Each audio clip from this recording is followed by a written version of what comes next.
That's what's going on. Well, it's the 17th, isn't it?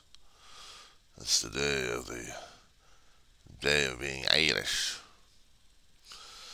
And it's too damn early in the morning for this crap. I'm supposed to be getting up about 3. It's almost about 2 o'clock in the morning. It's about 1:54. No, I am not your leprechaun, Mr. Eva.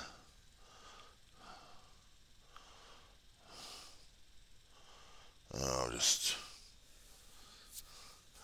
a bit an angry person or something. I don't know. Just stressed out over the damn holiday.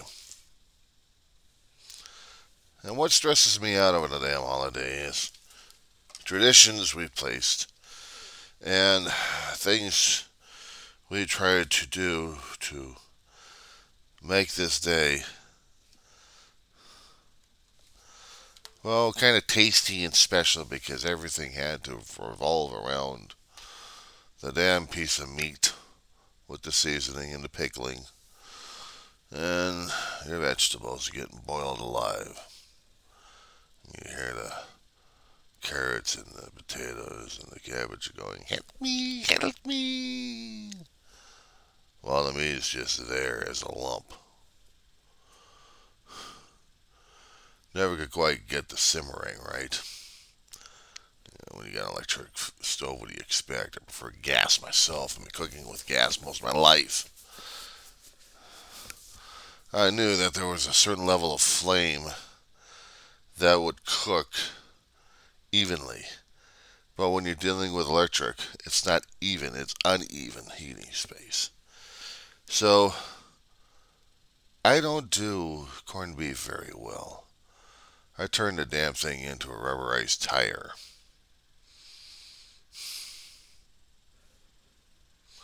So the damn thing is a rubberized tire. No, what it is it's muscle from the cow. Preferably the breathing area. We're basically eating the muscles that we would have over here. As a cow stands on its four hoofs, and it's breathing, and it's walking, and it's exercising, and doing the breathing again, strengthening up them lovely muscles of theirs. Because strengthening up the lovely muscles mean there's more meat to eat. There's tenderizing to do. There's pickling to do. And certain types of cut regarding it, two types of cut regarding the corned beef. Regarding the beef itself is what we turn into corned beef. And we don't cook it right, it's not tasty enough. One particular flat piece of meat of the brisket. And this would be the ones for the sandwiches. And this is the one that you slice up evenly or unevenly. And this is the one that you actually throw into sandwiches and stuff. While the other one is good for maybe stewing a bit, turning into a stew, or grinding it up because it has more fat, a little bit more flavor, but less meat. It's usually the flat ones I'm usually killing. So I can't get that. And what drives me crazy is every time I keep putting it on a damn pot to boil, I never could quite get the damn thing cooked right. And putting it into a cooker, a pressure cooker, usually takes all day proximate. In one video I seen, they said it'd take about 10 hours. We never cooked our food that long. With gas, we were able to cook it with about 6 hours, simmering a little meat. And at certain times, we'd plop in the potatoes. And then we plop in the corn, or not the corn, but the carrots. And then we would plop in the damn cabbage. Everything would be boiled. 30 minutes later, we'd pull it out and get it ready. Let the meat sit and rest. Meanwhile, everything else had to have its own little dish.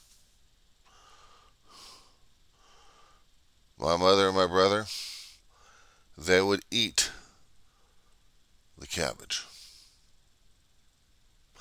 I would eat the carrots on some occasions, but I'm a being a potatoes man myself.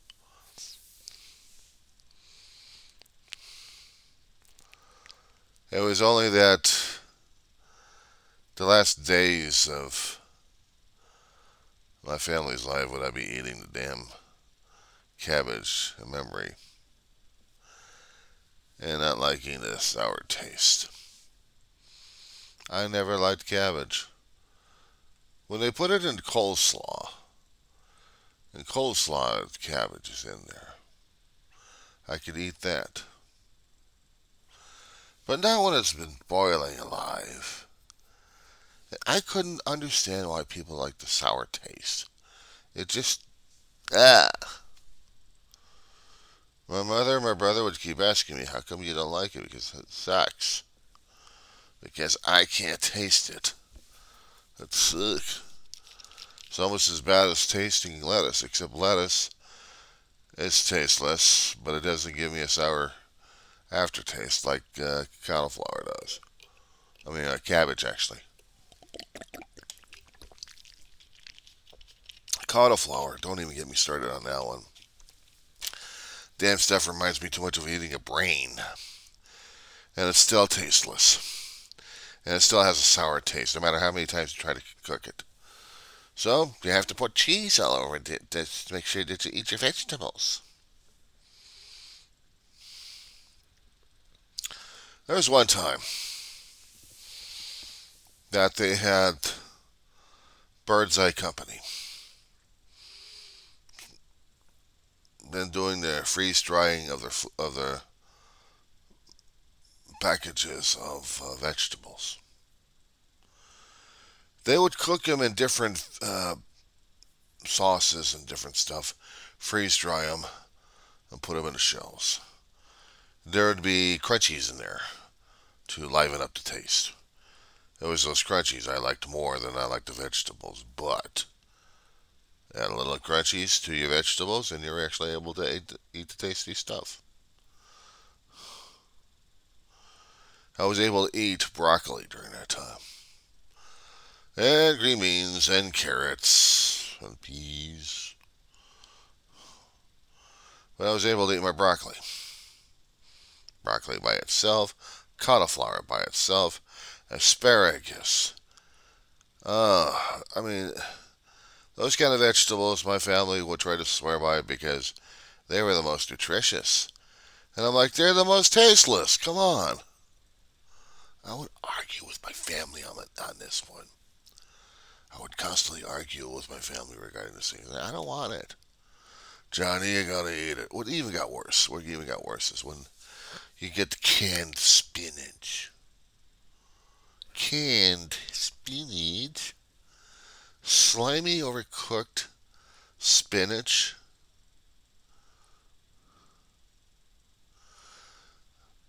My grandmother would try to kill it with Miracle Whip and an egg, a hard-boiled egg. I don't know what was worse. I mean, a hard-boiled egg with a mayonnaise, I could turn it into a damn egg salad and no problem. Give me a fork and I'll shred the damn thing. But the spinach with mayo. Oh, God. It was not until I became an adult that there was a way to eat spinach. Raw, crunchy, fresh, It may have a little bit of a bitter taste, but that was all right. Because in this way, it wasn't slimy, it wasn't canned, and it wasn't covered with goop. No, I'd take a Italian dressing to it. Or I would take balsamic vinegar and add a lot of salad stuff to it. But I'd still eat my spinach. So I like it better when it's raw and not canned. Because every time I keep looking at the can, it's just, it's cooked, it's boiled bark or whatever the hell this shit is. And I couldn't deal with it anymore. I couldn't deal with it.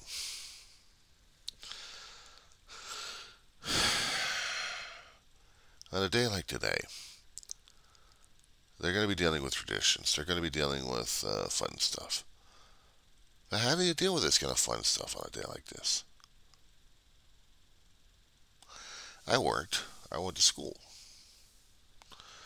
Both as a younger and an older man. It wasn't a day off. It was just a day to wear green. In the daytime, you're wearing green because you don't want to get pinched. The ones who got off lucky are the ones who had a biological barrier against the pinch. They had green eyes. A friend of mine, a long time ago, kept trying to pinch. Stop pinching me. I got green eyes. You can't pinch me on a day like this. Stop pinching me. Well, you're not wearing green. I don't care. Stop pinching me.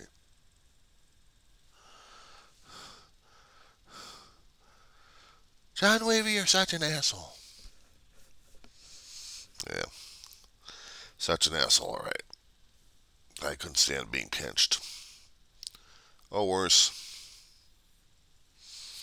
I'd have some other student around at high school, or actually from elementary, junior high, the high school. There was always some asshole who always wanted to pinch someone or slap them upside the head and laugh their heads off. At home, it'd be my brother. Before he got into the Navy, I could do that to him. We got out of the Navy. He says, He shows me a tattoo. It's got green in it. I'm like, you bastard. I can't pinch you now. He goes, yeah. You asshole. Yeah. But you're not wearing green. Wham. Thanks a lot, schmuck. Yeah. My brother would get away with a lot of murder like that. It's nice to remember him with fondness instead of crying my eyeballs out. And you've noticed no, it's just something irritating my eye. It's not tears. And if it was tears, that's definitely not giving me something nice to cry about anyway. Besides, I haven't felt it.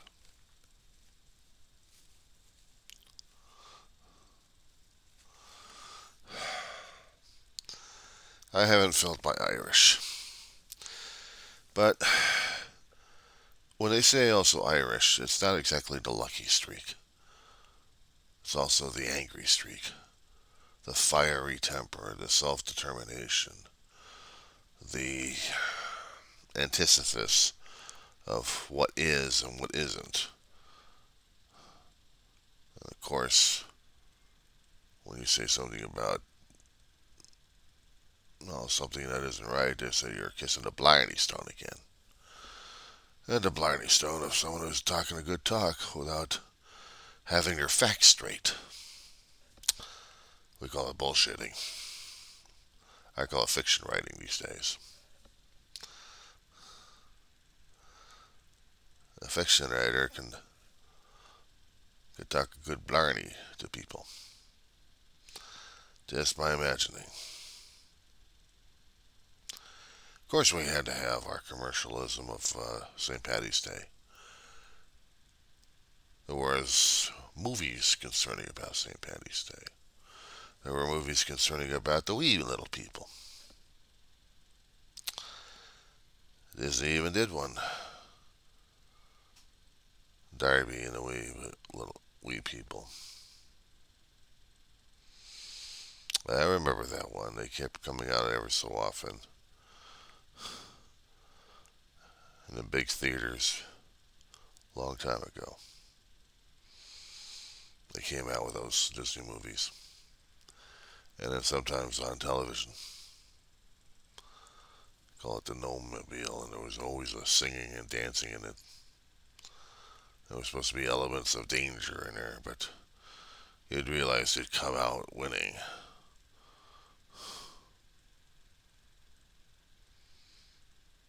Same actors that you would see in a different film the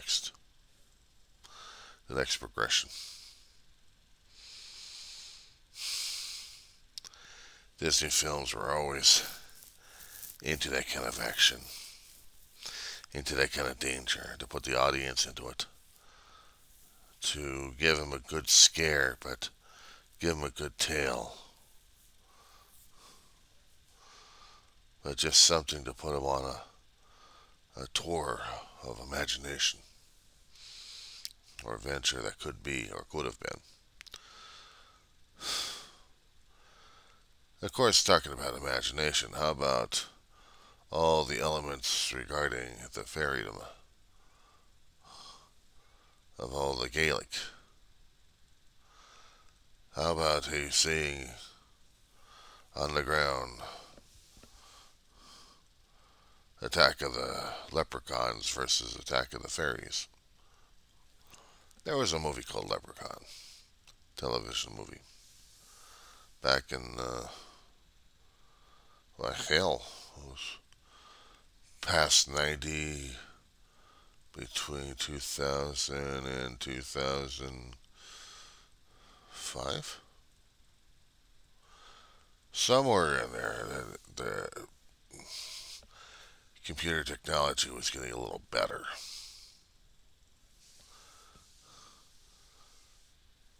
Fairies and leprechauns were supposed to help with maintaining um, man's environment one way or another.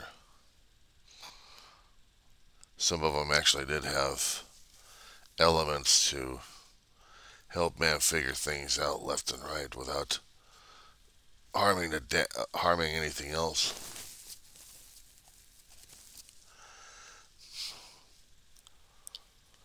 Dennis Quaid was in it too, if I'm not mistaken, and Whoopi Goldberg,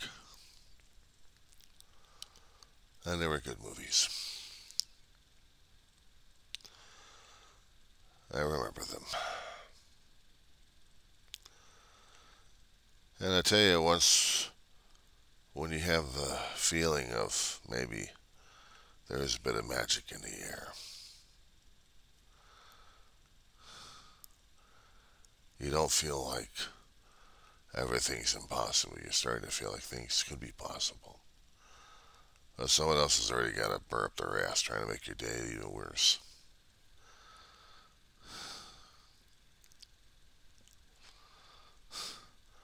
That's why we people would prefer drinking more. Makes them a little bit more merrier and more dangerous. No thanks.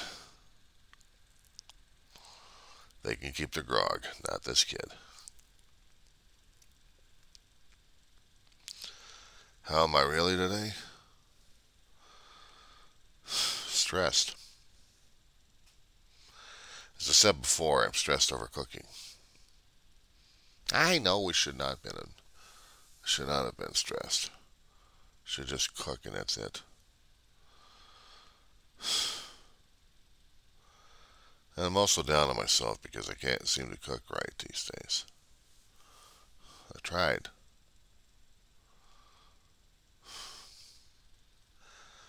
When things go wrong in my head, when things have gone wrong regarding certain skills, I have to question myself whether or not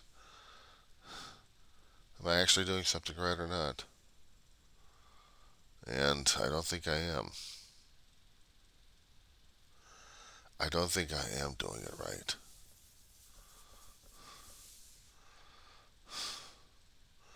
Oh, I can open up a can of dog food and feed the dog. That's the problem.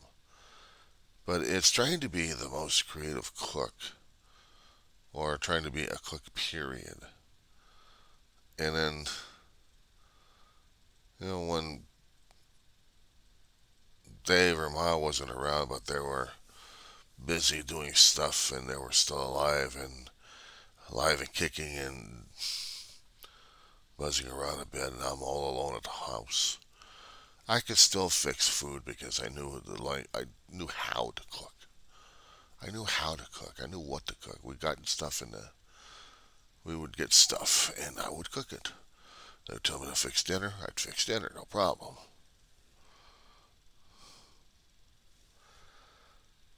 What's the problem with me these days is I can't put myself on that routine again. And that's the thing that confuses the hell out of me and drives me crazy, because sometimes I'm dealing with broken down things. I'm dealing with excuses. I'm dealing with a lot of fear. I'm dealing with a lot of doubt.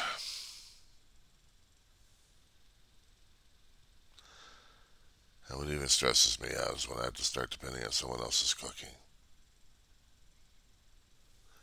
My own pride gets in the way. Trying to tell myself, you know how to cook, you know how to fix stuff. Why are you doing this to yourself? Well, my brain can work, fine. But when it switches off, I'm looking at the stuff saying, now what do I do? I can't imagine how anybody else would be the same way. I'm that way. It's like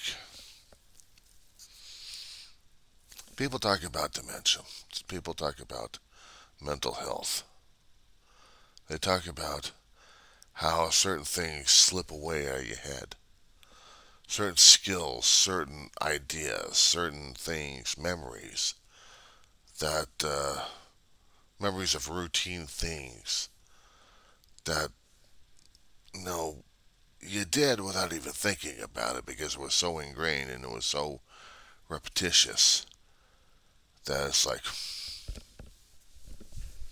and you're doing the pots and you're doing the stove and you're doing the skillet and you're flipping and you're stirring and you check the oven and okay, fine. Without a stove, without a cooking stove, I'm using it for storage. I'm using one burner because the other burners don't work as much. I mean, the equipment could be replaced. I had to clean up the area, but I still have an area to cook with.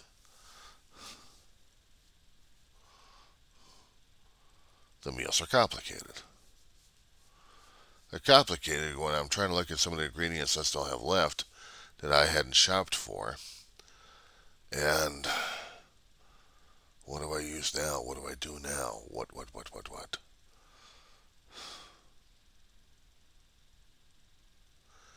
This is the thing that's driving me nuts, I guess. This thing alone.